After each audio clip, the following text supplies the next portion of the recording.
जय श्री राम।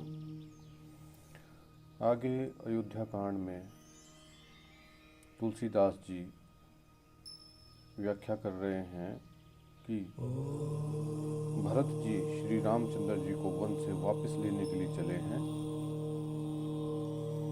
भरत तीसरे पहर कहें कीन्ह प्रवेशु प्रयाग, कहत राम सिया उमगी उमगी अनुराग। प्रेम में उमंग कर सीताराम सीताराम कहते हुए भरत जी ने तीसरे पहर में प्रयाग में प्रवेश किया। उनके चरणों में छाले कैसे चमकते हैं जैसे कमल की कली और ओस की बूंदें चमकती हों। भरत जी आज पैदल चलकर ही आए हैं। यह समाचार सुनकर सारा समाज दुखी हो गया। जब भरत जी ने यह पता पा लिया कि सब लोग स्नान कर चुके हैं, तब त्रिवेणी पर आकर उन्होंने उन्हें प्रणाम किया।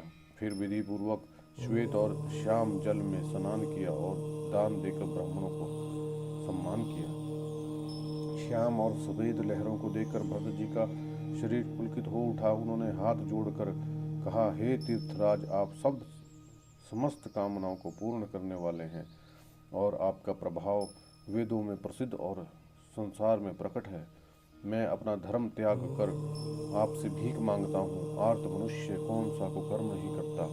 ऐसा हृदय में जानकर सुजान उत्तम दानी जगत में मांगने वाले की वाणी को सफल किया करते हैं, अर्थात वह जो मांगता है सो दे देते हैं।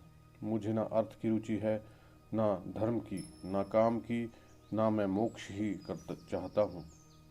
जन्म जन्म में मेरा श्री राम जी के चरणों में प्रेम हो, बस यह वरदान मांगता हूँ, दूसरा कुछ नहीं। जानहु राम कुटिल करि मोही, लोग कहु गुर साहिब द्रोही। सीता राम चरण रति मोरे, अनुदिन बढ़त अनुग्रह तोरे। स्वयं श्री राम जी भले ही मुझे कुटिल समझें और लोग मुझे गुरुद्रोही और स्वामी द्रोही भले ही कहें, पर श्री सीताराम के चरणों में मेरा प्रेम आपकी कृपा से दिन दिन बढ़ता ही रहे। मेघ चाहे जन्म भर चातक की सुध बुला दे और जल मांगने पर वो चाहे वज्र और पत्थर ही गिरावे, पर चातक की रटन घटने तो उसकी बात ही घट जाएगी। उसकी तो प्रेम बढ़ने में सब तरह से ही भलाई है। कन कहीं बान चढ़ी जिमि दाहें, तिमि प्रियतम पद नेम निभाहें। भरत बचन सुनी माज त्रिवेणी, भई मृदु बानी सुमंगल देनी। जैसे तपाने से सोने पर आभ मतलब चमक आ जाती है, वैसे ही प्रीतम के चरणों में प्रेम का नियम निभाने से प्रेमी सेवक का गौरव बढ़ जाता है। भरत जी के वचन सुन बीच में त्रिवेणी में से सुंदर मंगल देने वाली कोमल वाणी हुई। हे तात भरत, तुम सब प्रकार से साधु हो। श्री रामचंद्र जी के चरणों में तुम्हारा अथाह प्रेम है। तुम व्यर्थ ही मन में ग्लानि कर रहे हो। श्री रामचंद्र जी को तुम्हारे समान कोई प्रिय नहीं है। त्रिवेणी जी के अनुकूल वचन सुन के भरत जी का शरीर पुलकित हो गया, हृदय में हर्ष छा गया। भरत जी धन्य हैं कहकर देवता हर्षित होकर फूल बरसाने लगे। तीर्थराज प्रयाग में रहने वाले वानप्रस्थ, ब्रह्मचारी, गृहस्थ और उदासीन सन्यासी सब बहुत ही आनंदित है और 10-5 मिलकर आपस में कहते हैं कि भरत जी का प्रेम और शील पवित्र और सच्चा है। श्री रामचंद्र जी के गुण समूहों का गुणगान करते हुए वे मुनि श्रेष्ठ भरद्वाज जी के पास आए। मुनि ने भरत जी को दंडवत प्रणाम करते देखा और उन्हें अपना मूर्तिमान सौभाग्य समझा। उन्होंने दौड़कर भरत जी को उठाकर हृदय से लगा लिया और आशीर्वाद देकर कृतार्थ किया। मुनि ने उन्हें आसन दिया। वे सिर नवाकर इस तरह बैठे मानो भागकर संकोच के घर में चर्म में घुसना चाहते हैं।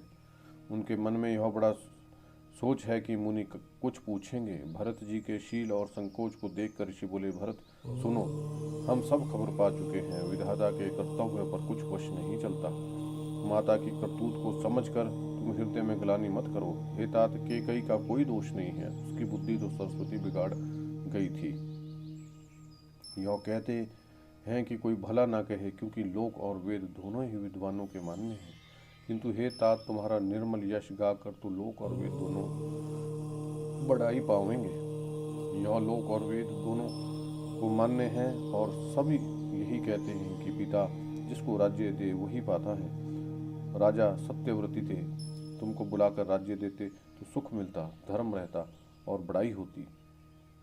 सारे अनर्थ की जड़ तो श्री रामचंद्र जी का वनगमन है, जिसे सुनकर समस्त संसार को पीड़ा हुई। वह श्री रामचंद्र जी का वनगमन भी भाविवश हुआ।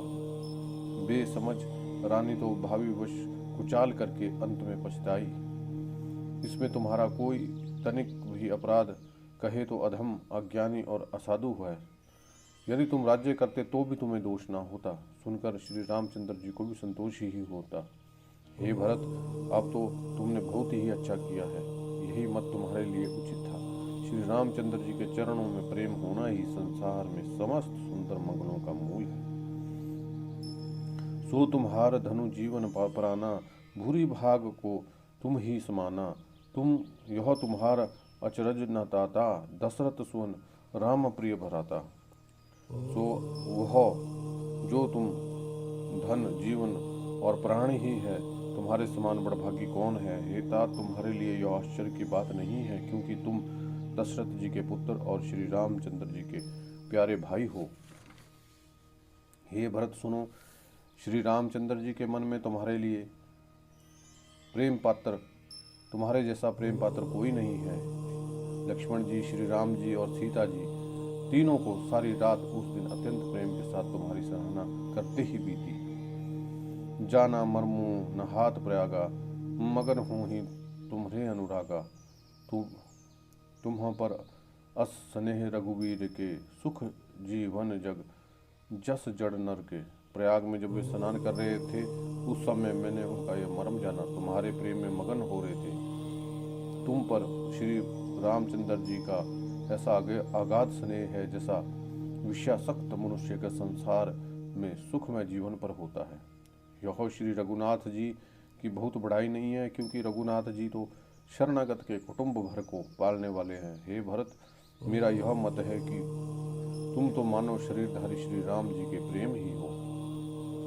हे भरत, तुम्हारे लिए यह कलंक है, पर हम सब के लिए यह उपदेश है। श्री राम भक्ति स्वरूपी रस की सिद्धि के लिए यह समय बहुत ही शुभ हुआ है। हे तात, तुम्हारा यश निर्मल नवीन चंद्रमा है और श्री रामचंद्र जी के दास कुमुद और चकोर हैं, परंतु यह तुम्हारा यश रूपी चंद्रमा सदा उदय रहेगा और कभी अस्त ही नहीं होगा।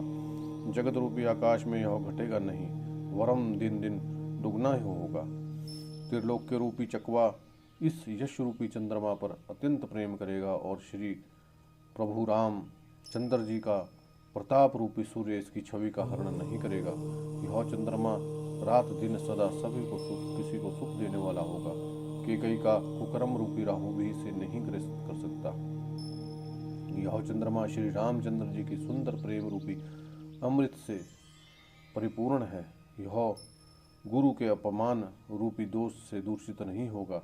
तुमने यह यश रूपी चंद्रमा की सृष्टि करके पृथ्वी पर भी अमृत को सुलभ कर दिया। अब श्री रामचंद्र जी के भगत इस अमृत से तृप्त हो ले। भूप बागीरथ सुरसी आनी, सुमृत सकल सुमंगल खानी। दशरथ गुण बन बरनी न जाही, अधिक कहा जैसी सम जग नाही। राजा भगीरथ गंगा जी को लाए, जिन गंगा जी का स्मरण ही संपूर्ण सुंदर मंगलों की खान है। दशरथ जी के गुण समूहों का तो वर्णन ही नहीं किया जा सकता। अधिक क्या, जिसकी बराबरी जगत में कोई नहीं है। जिनके प्रेम और संकोच के वश होकर स्वयं सच्चिदानंद घन भगवान श्री राम आकर प्रकट हुए, जिन्हें महादेव जी ने अपने हृदय के नेत्रों में कभी आघार नहीं देख पाए,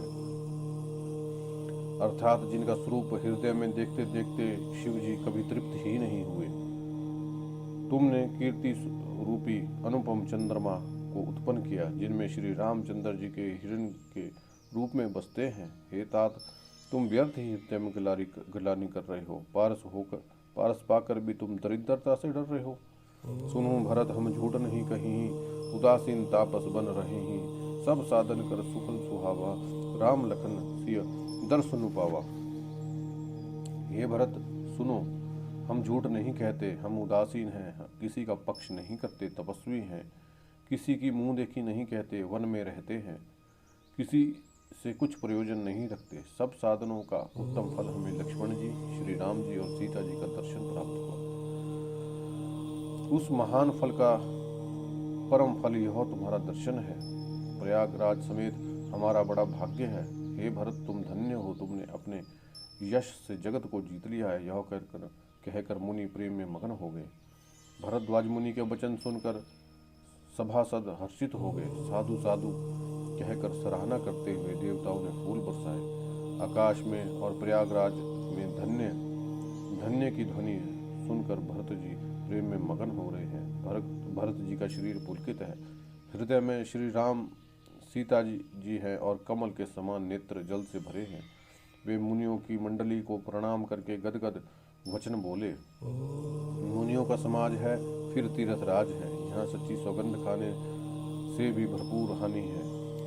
इस स्थान में यदि कुछ बनाकर कहा जाए तो इसके समान कोई पाप और नीचता ना होगी। मैं सच्चे भाव से कहता हूँ, आप सर्वज्ञ हैं और श्री रघुनाथ जी के हृदय के भीतर की जानने वाले हैं। मुझे माता कैकेयी की करनी का कुछ भी सोच नहीं है और ना मेरे मन में इस बात का दुख है कि जगत मुझे नीच समझेगा।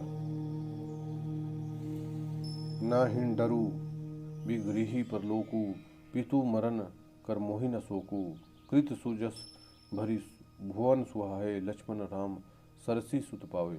ना यही डर है कि मेरा परलोक बिगड़ जाएगा, ना पिताजी के मरने का मुझे कोई शोक है, क्योंकि उनका सुंदर पुण्य सुयश विश्व भर में शोभित है। उन्होंने श्री राम सरीखे जैसे पुत्र राम लक्ष्मण जी सरीखे पुत्र पाए। फिर जिन्होंने श्री रामचंद्र जी के विरह में अपने क्षण भंगुर शरीर को त्याग दिया, ऐसे राजा के लिए सोच करने का कौन सा प्रसंग है। श्री राम जी, लक्ष्मण जी और सीता जी के पैरों में बिना जूती के मुनियों के वेश में बनाए वन वन में फिरते हैं। वे वलक वस्त्र पहनते हैं, भोजनों फलों का भोजन करते हैं, पृथ्वी पर कुश और पत्ते बिछाकर सोते हैं, वृक्षों के नीचे निवास करके नित्य सर्दी, गर्मी, वर्षा और हवा सहते हैं। इस दुख की जलन से निरंतर मेरी छाती जलती है। मुझे ना दिन में भूख लगती है, ना रात को नींद आती है। मैं मन ही मन समस्त विश्व को खोज डाला, पर इस रोग की औषधि कहीं नहीं है। माता का कुमत पापों का मूल बढ़ई है। उसने हमारे हित का वसूला बनाया। उससे कलह रूपी कुकाठ का कुयंत्र बनाया और 14 वर्ष की अवधि रूपी कठिन कुमंत्र पढ़कर उस यंत्र को गाड़ दिया। मेरे लिए उसने यह सारा कुठाठ रचा और सारे जगत को 12 बाट मतलब छिन्न छिन्न करके नष्ट कर दिया। यह कुयोग श्री रामचंद्र जी के लौट आने पर ही मिट सकता है, तभी अयोध्या बस सकती है, दूसरा कोई उपाय नहीं है। भरत जी के वचन सुनकर मुनि ने सुख पाया और सभी ने यह बहुत प्रकार से बड़ाई की। मुनि ने कहा, हे तात, अधिक मत सोचो, श्री रामचंद्र जी के चरणों का दर्शन करते ही सारा दुख मिट जाएगा। इस प्रकार मुनिश्रेष्ठ भरद्वाज ने उनका समाधान करके कहा, अब आप लोग हमारे प्रेम प्रिय अतिथि बनिए और कृपा करके कंद मूल फल फूल जो हम दे स्वीकार कीजिए। मुनि के वचन सुनकर भरत जी के हृदय में बड़ा सोच हुआ कि वे बेमौके बड़ा बेठप संकोच आ पड़ा। फिर गुरु जी की वाणी ने महत्वपूर्ण समझ के चरणों का वंदना करके हाथ जोड़कर बोले, हे नाथ, आपकी आज्ञा को सिर चढ़ाकर उसका पालन करना यह हमारा परम धर्म है। भरत जी के ये वचन मुनि श्रेष्ठ के मन को बहुत अच्छे लगे। उन्होंने विश्वास पात्र सेवकों और शिष्यों को पास बुलाया और कहा, भरत की पहुनई करनी चाहिए, जाकर कंद मूल और फल लाओ। उन्होंने हे नाथ बहुत अच्छा कहकर सिर नवाया। तब वे बड़े आनंदित होकर अपने अपने काम को चल दिए। मुनि को चिंता हुई कि हमने बहुत बड़े मेहमान को न्योता दिया है, अब जैसा देवता हो वैसी ही उसकी पूजा भी होनी चाहिए। यह सुनकर रिद्धि सिद्धि और अणिमा सिद्धियां आ गई। हे गोसाई, जो आज्ञा हो हम करें। मुनि ने प्रसन्न होकर छोटे भाई शत्रुघ्न और समाज सहित भरत जी श्री रामचंद्र जी के विरह में व्याकुल हैं, इनकी आतिथ्य संस्कार करके इनका श्रम को दूर करो। रिद्धि सिद्धि ने मुनि की आज्ञा पाकर सिर चढ़ाकर अपने को बड़भागिन समझा। सब सिद्धियां आपस में कहने लगी कि श्री रामचंद्र जी के छोटे भाई भरत ऐसे अतिथि हैं जिनकी तुलना में कोई नहीं आ सकता। अतः मुनि के चरणों को वंदना करके आज वही करना चाहिए जिससे सारा राज समाज सुखी हो। ऐसा कहकर उन्होंने बहुत सुंदर घर बना दिए, जिसे देखकर विमान भी बिलख जाते हैं। उनके घरों में बहुत से भोग ऐश्वर्य का सामान भरकर रख दिया, जिन्हें देवता भी ललचा गए। दास दासी सब प्रकार की सामग्री लिए हुए मन लगाकर उनके मनों को देखते हैं। जो सुख के समाज स्वर्ग में भी स्वप्न में भी नहीं कहते, इस प्रकार सब समान सिद्धियों ने पल भर में सज दिए। उन्होंने तो सब किसी को जैसी रुचि थी वैसे सुंदर सुखदायक निवास स्थान दे दिए। फिर कुटुंब सहित भरत जी को दिए, क्योंकि ऋषि भरद्वाज ने ऐसी ही आज्ञा दे रखी थी। मुनि श्रेष्ठ ने तपोबल से ब्रह्मा को भी चकित कर देने वाला वैभव रच दिया। तब भरत जी ने मुनि के प्रभाव को देखा तो उनके सामने उन्हें इंद्र, वरुण, यम, कुबेर सब लोकपालों के लोग तुच्छ जान पड़े। सुख की सामग्री का वर्णन नहीं हो सकता, जिसे देख ज्ञानी लोग भी वैराग्य भूल जाते हैं। आसन, सेज, सुंदर वस्त्र, सुनव्हे वन, बगीचे, भांति भांति के पक्षी, पशु, सुगंधित फूल, अमृत के समान स्वादिष्ट फल, अनेकों प्रकार के निर्मल जलाशय तथा अमृत के भी अमृत सरीखे पवित्र खान पान के पदार्थ, जिन्हें देखकर सब संयमी पुरुष भी विरक्त मुनियों की भांति सकुचा रहे हैं। सभी के डेरों में कामधेनु और कल्पवृक्ष के समान सारी वस्तुएं हैं, जिन्हें देखकर इंद्र और इंद्राणी को भी अभिलाषा होती है। ऋतु वसंत वह त्रिविध बिहारी, सह कहें सुलभ पदार्थ चारी। बसंत ऋतु है, शीतल मंद सुगंध, 3 प्रकार की हवा बह रही है। सभी को चारों पदार्थ सुलभ है। माला, चंदन, स्त्री आदि भोगों को देखकर सब लोग हर्षित और विषाद के वश हो रहे हैं। तपा प्रभाव को देखकर होता है कि विषाद इस बात से होता है कि श्री रामचंद्र जी के वियोग में नियम व्रत से रहने वाले हम लोग भोग विलास में क्यों आ फंसे। कहीं इसमें आसक्त हो हमारा मन नियम व्रतों को न त्याग दे। संपत्ति चकवी है और भरत जी चकवा है। मुनि की आज्ञा खेल है, जिसने उस रात को आश्रम रूपी पिंजरे में दोनों को बंद कर रखा और ऐसे सवेरा हो गया। जैसे किसी बहेलिए द्वारा एक पिंजरे में रखे जाने पर चकवा चकवी का रात को संयोग नहीं होता, वैसे ही भरद्वाज की आज्ञा से रात भर भोग सामग्रियों के साथ रहने पर भी भरत जी ने मन से भी उनका स्पर्श तक नहीं किया। किन्हीं निमजनु तीर्थ राजा नाई मुनि सिरु सहित समाजा। ऋषि आयुषी असीस सिर राखी, कर दंडवट विनय भोगभाषी।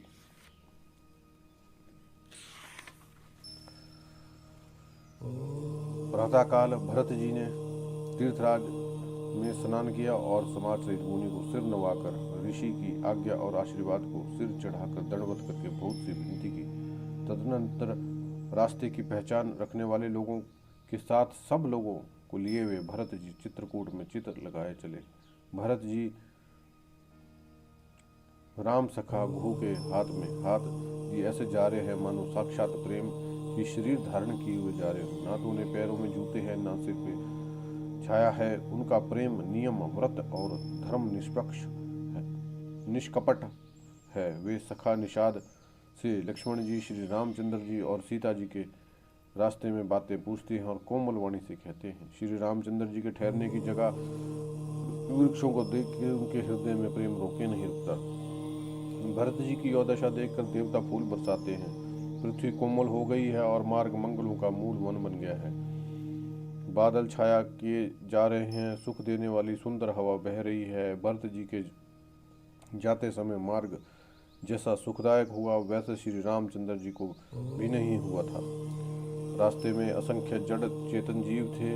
इनमें से जिनको प्रभु श्री राम जी ने देखा, अर्थात जिन्होंने श्री रामचंद्र जी को देखा, वे सब परम पद के अधिकारी हो गए। परंतु अब भरत जी के दर्शन से तो उनका भव जीवन मरण रूपी रोग ही मिट गया है। भरत जी के लिए यह कोई बड़ी बात नहीं है, जिन्होंने श्री राम जी स्वयं अपने मन में स्मरण करते रहते हैं। जगत में जो भी मनुष्य एक बार राम कह लेते हैं, वे तरने तारने वाले हो जाते हैं। फिर भरत जी श्री रामचंद्र जी के प्यारे और उनके छोटे भाई ठहरे, तब भला उनके लिए मार्ग मंगल दायक कैसे ना हो। सिद्ध साधु और श्रेष्ठ मुनि ऐसा कह रहे हैं और भरत जी को देखकर हृदय में हर्ष लाभ पाते हैं। भरत जी के प्रभाव को देखकर देवराज इंद्र को सोच हो गया, संसार भले के लिए भला और बुरे के लिए बुरा है।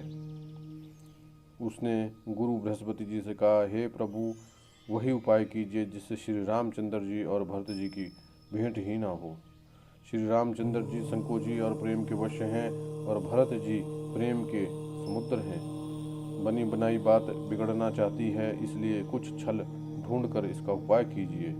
इंद्र के वचन सुनते ही देवगुरु बृहस्पति जी मुस्कुराए। उन्होंने 1000 नेत्रों वाले इंद्र को नेत्रों से रहित समझा और कहा, हे देवराज, माया के स्वामी श्री रामचंद्र जी के सेवक के साथ कोई माया करता है तो वह उल्ट कर अपने ही ऊपर आ जाती है। उस समय तो श्री रामचंद्र जी का रुख जानकर कुछ किया था, परंतु इस समय कुचाल करने से हानि ही होगी। हे देवराज, श्री रघुनाथ जी का स्वभाव सुनो। वे अपने प्रति किए हुए अपराध को से कभी रुष्ट नहीं होते, पर जो उनके भक्त के साथ अपराध करता है वह श्री रामचंद्र जी के क्रोध अग्नि में जलता है। लोक और वेद दोनों में इतिहास प्रसिद्ध है। इसकी महिमा को दुर्वासा जी कहते हैं। सारा जगत श्री राम को जपता है। वे श्री राम हैं जिनको जपते हैं। उन भरत के समान श्री रामचंद्र जी का प्रेमी कौन होगा। हे देवराज, रघुकुल श्रेष्ठ श्री रामचंद्र जी के भक्त के काम बिगाड़ने की बात मन में कभी ना लाएं। ऐसा करने से लोक में अपयश और परलोक में दुख होगा। शोक का सामान दिनों दिन बढ़ता ही चला जाएगा। हे देवराज, हमारा उपदेश सुनो। श्री रामचंद्र जी को अपना सेवक परम प्रिय है। वे अपने सेवक की सेवा से सुख मानते हैं और सेवक के साथ वैर करने से बड़ा भावी वैर मानते हैं। यद्यपि वे सम हैं, उनमें न राग है न रोष है और न किसी का पाप पुण्य और गुण दोष ही ग्रहण करते हैं। उन्होंने विश्व में कर्म को प्रधान कर रखा है। जो जैसा करता है वो वैसा ही फल भोगता है। तथापि वे भक्त और अभक्त का हृदय के अनुसार सम और विषम व्यवहार करते हैं।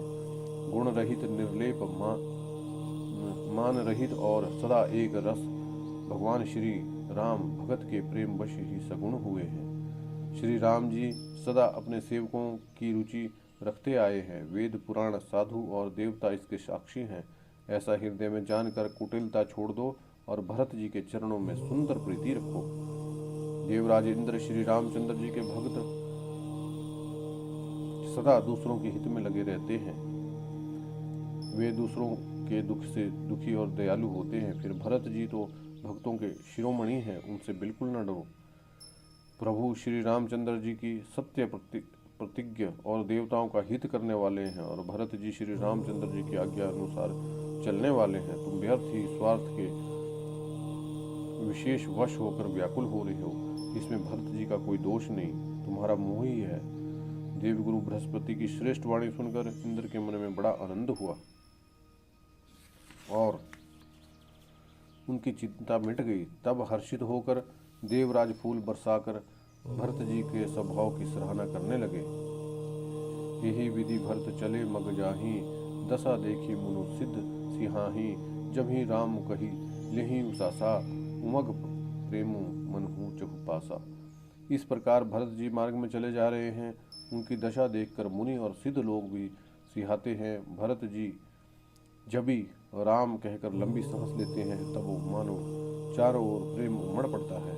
उनके वचनों को सुनकर वज्र और पत्थर भी पिघल जाते हैं। अयोध्या वासियों का प्रेम कहे नहीं बनता। बीच में निवास करके भरत जी यमुना जी के तट पर आए और यमुना जी का जल देख उनके नेत्रों में जल भर आया। श्री रघुनाथ जी के श्याम रंग का सुंदर जल देखकर सारे समाज सहित भरत जी श्री रामचंद्र जी के विरह रूपी समुद्र में डूबते डूबते विवेक रूपी जहाज पे चढ़ गए। अर्थात यमुना जी का श्याम वर्ण देखकर सब लोग श्याम वर्ण भगवान के प्रेम में विहल हो गए और उन्हें ना पाकर विरह व्यथा से पीड़ित हो गए। तब भरत जी ने यह ध्यान आया कि जल्दी चलकर उनके साक्षात दर्शन करेंगे। इस विवेक से फिर वे दोबारा से उत्साहित हो गए। उस दिन यमुना के किनारे निवास किया। समयानुसार सबके लिए खान पान आदि सुंदर व्यवस्था हुई। रातों रात घाट में अगणित नावें वहां आ गई, जिनका वर्णन नहीं किया जा सकता। सवेरे एक ही खेवट में सब लोग पार हो गए और श्री रामचंद्र जी के सखा निषाद रात की इस सेवा से संतुष्ट हुए। फिर स्नान करके नदी को सिर नवाकर निषाद रात के साथ दोनों भाई चले। आगे आगे अच्छी सवारियां श्रेष्ठ मुनि हैं और पीछे पीछे सारा राज समाज जा रहा है। उनके पीछे दोनों भाई बड़े सादे भूषण वस्त्र और वेश से पैदल चल रहे हैं। सेवक मित्र मंत्री के पुत्र उनके साथ हैं। लक्ष्मण सीता जी और श्री रघुनाथ जी का स्मरण करते जा रहे हैं। जहाँ जहाँ श्री राम ने निवास और विश्राम किया था, वहाँ वहाँ वे प्रेम सहित प्रणाम करते हैं। मार्ग में रहने वाले स्त्री पुरुष यह सुनकर घर और काम काज छोड़कर दौड़ पड़ते हैं और उनके रूप और प्रेम को देखकर वे सब जन्म लेने का फल पाकर आनंदित होते हैं। गांव की स्त्रियां एक दूसरे से प्रेम पूर्वक कहती हैं, सखी ये राम लक्ष्मण हैं ही नहीं, ये सखी इनकी अवस्था शरीर और रंग रूप तो वही हैं, शील स्नेह उन्हीं के सदृश और चाल भी उन्हीं के समान है, परंतु हे सखी इनका ना तो वह वेश है, ना सीता जी की ही संग है और इनके आगे चतुरंगी सेना चली जा रही है। फिर इनके मुख प्रसन्न नहीं है, इनके मन में खेद है। हे सखी इस भेद के कारण संदेह होता है। उनका तर्क अन्य स्त्रियों के मन भाया। सब कहती हैं कि इनके समान सियानी कोई नहीं है, उसकी सराहना करके और तेरी वाणी सत्य है, इस प्रकार उसका सम्मान करके दूसरी स्त्री मीठे वचन बोली। कही इस पे सब कथा प्रसंगु, जेहि विधि राम राज रस भंगु, भरत ही बहुरी सराहन लागी, सील स्नेह सुभाग्य सुभागी। श्री रामचंद्र जी के राज तिलक का आनंद जिस प्रकार से भंग हुआ था, वह सब कथा प्रसंग प्रेम पूर्वक कहकर फिर वह भरत जी के शील स्नेह और सौभाग्य की सराहना करने लगी। देखो ये भरत जी पिता के दिए हुए राज्य को त्याग कर पैदल चलते हैं और फलाहार करते हुए श्री रामचंद्र जी को मनाने के लिए जा रहे हैं। इनके समान आज कौन है? भरत जी का भाईपन, भक्ति और इनके आचरण कहने और सुनने से दुखी दोषों के हरने वाले हैं। हे सखी इनके संबंध में जो कुछ भी कहा जाए वो थोड़ा है। श्री रामचंद्र जी के भाई ऐसा क्यों ना हो?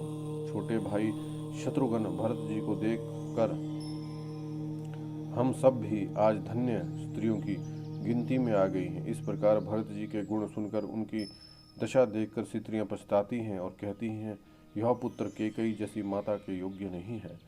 कोई कहती है, इसमें रानी का भी दोष नहीं है, यह सब विधाता ने ही किया जो हमारे अनुकूल है। कहाँ तो हम लोक और वेद दोनों की विधि से हीन, कुल और करतूत से मलिन तुच्छ स्त्रियां हैं, जो बुरे देश और बुरे गांव में बसती हैं और नीच स्त्रियां हैं। और यहाँ कहाँ यह महान पुण्यों का परिणाम स्वरूप इनका दर्शन है। ऐसा ही आनंद और आश्चर्य गांव गांव में हो रहा है, मानो मरुभूमि में कल्प वृक्ष उगाया हो। भरत जी का स्वरूप देखते ही रास्ते में रहने वाले लोगों के भाग्य खुल गए, मानो देव योग से सिंहल द्वीप में बसने को तीर्थ राज प्रयाग सुलभ हो गया है। अपने गुणों सहित श्री रामचंद्र जी के गुणों की कथा सुनते और श्री रघुनाथ जी को स्मरण करते हुए भरत जी चले जा रहे हैं। वे तीर्थ स्थान देखकर स्नान और मुनियों के आश्रम और देवताओं के मंदिर को देख के प्रणाम करते हैं और मन ही मन यह वरदान मांगते हैं कि श्री सीताराम जी के चरण कमलों में प्रेम हो। मार्ग में भील, कोल और आदि वनवासी और वानप्रस्थ, ब्रह्मचारी, सन्यासी और विरक्त मिलते हैं। उनमें से जिस से प्रणाम करके पूछते हैं कि लक्ष्मण जी, श्री राम जी और जानकी जी किस वन में हैं, वे प्रभु का समाचार कहते हैं और भरत जी को देखकर जन्म का फल पाते हैं। जय श्री राम।